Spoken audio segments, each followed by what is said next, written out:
আজকে আমি তোমাদের সাথে শেয়ার করব একটা শুক্তো রেসিপি। তো দেখতেই পাচ্ছ এখানে অনেকগুলো সবজি কেটে রেখেছি আমি।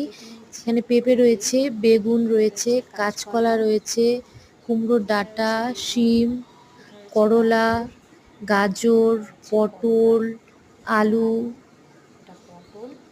এগুলো সব আমি ভাগে ভাগে পরিমাণ মতো কেটে নিয়েছি। আমি এখানে মিষ্টি কুমড়োর ডগা কেটে নিয়েছি। আর এখানে কেটে ভালো করে ধুয়ে আমি সাজিয়ে রেখেছি। এরপর আমি এগুলো সব কড়াইয়ে একে একে সব ভেজে তুলে নেব। হালকা তেল দেব,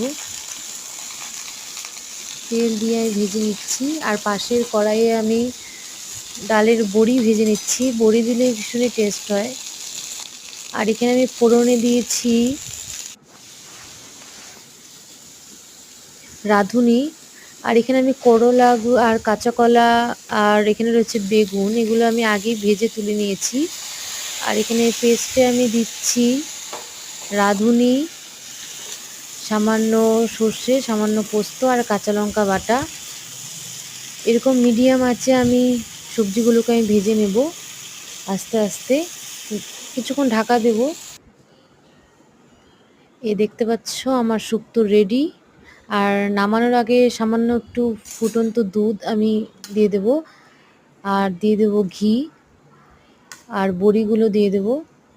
দেখতেই পাচ্ছ খুব টেস্টি হয়েছে।